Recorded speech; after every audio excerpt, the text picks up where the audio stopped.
जय माँ दुर्गा दर्शकों, मैं रूपाली शास्त्री आप सबका स्वागत करती हूँ अपने चैनल में। नवरात्रि में तृतीय तिथि के दिन माँ चंद्रघंटा की पूजा की जाती है। यह माँ दुर्गा का सौम्य और रौद्र दोनों ही रूपों का संगम है। माँ चंद्रघंटा के मस्तक पर अर्धचंद्र सुशोभित है, जिससे इनका नाम चंद्रघंटा पड़ा और यह सिंह पर सवारी करती हैं। माँ की 10 भुजाओं में माँ ने अस्त्र शस्त्र धारण किए हुए हैं। यह शत्रुओं के विनाश और भक्तों की रक्षा करने वाली देवी मानी जाती हैं। माँ चंद्रघंटा की उपासना से भय, मानसिक अशांति और नेगेटिव ऊर्जा का नाश होता है और साहस, आत्मबल और दिव्य चेतना की प्राप्ति होती है। आज माँ चंद्रघंटा की पूजा विधि और कथा को विस्तार पूर्वक जानने से पहले माँ चंद्रघंटा की पूजा के शुभ मुहूर्त के बारे में जानते हैं। नवरात्रि के तीसरे दिन माँ चंद्रघंटा की पूजा तृतीय तिथि के अनुसार की जाती है और इस बार तृतीय तिथि आ रही है 24 और 25 सितंबर 2025 को। इस बार तृतीय तिथि 2 दिन रहने वाली है। इस दिन देवी चंद्रघंटा की विशेष पूजा की जाती है। शुभ मुहूर्त इस प्रकार रहेगा।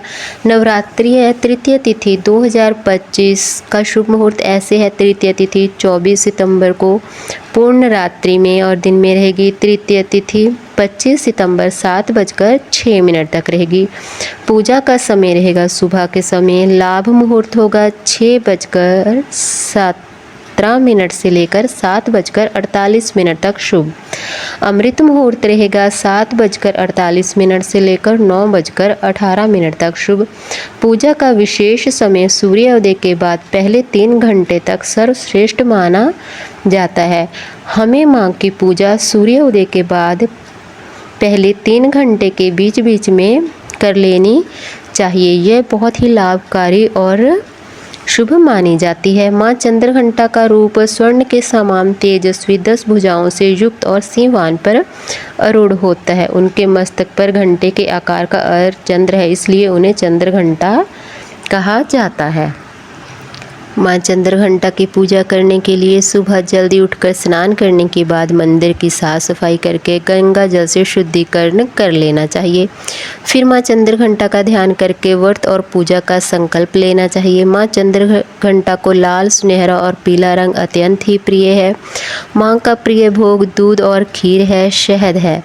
तो माता के प्रिय रंगों का पूजन सामग्री में अधिक से अधिक प्रयोग करें और इस तरह से धारण करके माँ की पूजा भी करनी चाहिए। सबसे पहले शुद्ध घी और कपूर का दीपक जलाएं, फिर पीले और सफ़ेद फूलों की माला माता को अर्पित करें और जो भी मौसमी फल है आपको मिल जाए वह भी आप माता को समर्पित जरूर करें। ओम हं चंद्रघंटाय स्वाहा मंत्र का जाप 21 बार जरूर करें।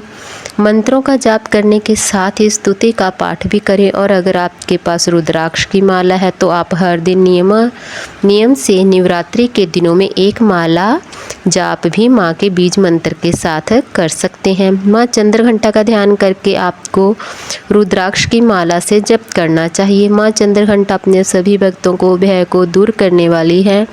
घर में नेगेटिव ऊर्जा को दूर करने और भय से रक्षा करने वाली है। मंदिर में पूजा करने के साथ साथ घर में कपूर और लौंग का धुआं जरूर करें। माँ चंद्रघंटा का ध्यान करें, फिर श्री दुर्गा सती के तीसरे दिन के अध्याय के पाठ का श्रवण करें, कथा का पाठ करें और सबसे अंत में कपूर जलाकर आरती करें। माँ चंद्रघंटा का पूजन मंत्र है ओम देवी चंद्रघंटाय नमः। कई बार हमारे जीवन में बहुत सी समस्याएं आ जाती हैं जिनका सामना हम माँ चंद्रघंटा की उपासना से कर सकते हैं। माँ की उपासना से हमें साहस, आत्मबल और पॉजिटिव ऊर्जा की प्राप्ति होती है। कथा के अनुसार जब देवी पार्वती ने घोर तपस्या कर भगवान शिव को प्रसन्न कर लिया, तब देवताओं और ऋषि मुनियों ने उनके विवाह का आयोजन शुरू कर दिया। भगवान शिव कैलाश से अपनी अनोखी बारात लेकर निकले। यह बारात सामान्य नहीं थी, इसमें भूत, प्रेत, पिशाच, राक्षस, नाग, यक्ष, किन्नर और अघोरी शामिल थे। भगवान शिव के के शरीर पर भस्म लगी हुई थी, बाल जटाओं में बिखरे थे और गले में नाग लटक रहे थे। उनका यह अद्भुत रूप देखने वालों को भयभीत कर रहा था। राजा हिमालय के महल में उत्सव का माहौल था। देवी पार्वती का श्रृंगार किया जा रहा था। जैसे ही भगवान शिव की बारात नगर के द्वार तक पहुंची, सभी लोगों ने देखा कि दूल्हे के रूप में भगवान शिव अत्यंत भयंकर दिखाई दे रहे थे। तब राजा हिमालय और रानी मैना देवी भगवान शिव को देखने पहुंचे। देखकर वे आश्चर्यचकित रह गए। भगवान शिव का यह रौद्र रूप उन्हें स्वीकार न था। मैना देवी अचेत होकर धरती पर गिर पड़ी और विलाप करने लगी। हे देवी, हे क्या हो गया? हमने अपनी पुत्री का विवाह एक भस्मधारी अघोरी से करने का निश्चय कर लिया। राजा हिमालय भी असंजम में थे। उन्होंने भगवान शिव से प्रार्थना की कि वे अपने स्वरूप को त्याग कर विवाह के योग्य दिव्य स्वरूप में आए, लेकिन भगवान शिव ने कोई उत्तर न दिया। फिर वह देखकर देवी पार्वती ने तुरंत ध्यान लगाया और अपने चंद्रघंटा स्वरूप को प्रकट कर लिया। उनके मस्तक पर अर्धचंद्र चमक रहा था, उनकी आंखों में दिव्य प्रकाश था और वे अपने 10 हाथों में अस्त्र शस्त्र धारण किए हुए सिंह पर सवार थी।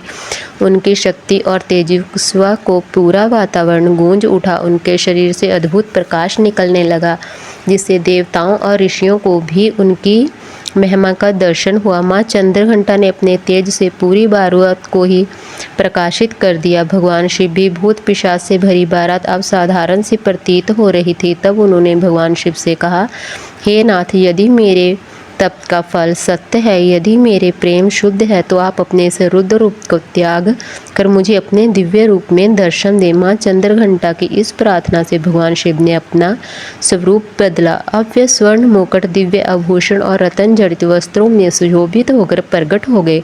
उनके इस रूप को देखकर राजा हिमालय, मैना देवी और समस्त नगरवासी हर्ष से भर गए। इसके बाद देवी पार्वती और भगवान शिव का विवाह धूमधाम से संपन्न किया गया। इस विवाह के तीनों लोकों में सबसे दिव्य विवाह माना जाता है। माँ चंद्रघंटा का एक और रूप है, वह है रुद्र की देवी। माँ चंद्रघंटा न केवल शांति और प्रेम की प्रतीक हैं, बल्कि दुष्टों के लिए विनाशकारी भी हैं। और एक बार महिषासुर और रक्तबीज जैसे दैत्य पृथ्वी और स्वर्ग में उत्पात मचाने लगे। उन्होंने देवताओं को पराजित कर स्वर्ग पर अधिकार कर लिया। तब सभी देवताओं ने मिलकर माँ दुर्गा की उपासना की। माँ दुर्गा ने अपने चंद्रघंटा रूप से प्रकट होकर युद्ध का बिगुल बजाया। उनके मस्तक पर घंटे के समान चमदर था, जिससे उन्होंने हर आक्रमण में शक्ति और प्रचंड होता बढ़ गई। माँ ने अपनी तलवार से महिषासुर की सेना का नाश कर दिया। उन्होंने रक्तबीज को अपने त्रिशूल से घायल किया, लेकिन उनकी रक्त बूंदों से और दैत्य उत्पन्न होने लगे। तब माँ ने अपना रौद्र रूप धारण कर रक्त बीज का सारा रक्त सोख लिया और उसका संहार कर दिया। इस प्रकार माँ चंद्रघंटा ने देवताओं को उनका अधिकार वापस दिलाया और भक्तों के लिए अभियुक्त संसार का निर्माण किया। माँ चंद्रघंटा का यह रूप हमें दर्शाता है कि बुराई चाहे कितनी भी बड़ी हो, लेकिन सच्चाई और शक्ति के सामने वह नहीं टिक पाती। शक्ति का एक स्रोत होता है जिसे जागृत करने की जरूरत होती है, और जागृत करने के लिए जरूरी है माँ चंद्रघंटा की श्रद्धा और भक्ति पूर्वक पूजा आराधना करने की। माँ चंद्रघंटा की आरती उतारें और माँ चंद्रघंटा की बहुत ही अच्छे से सेवा करें। माँ का ध्यान करें, माँ के मंत्रों का जाप करें, माँ की पूजा आराधना करें।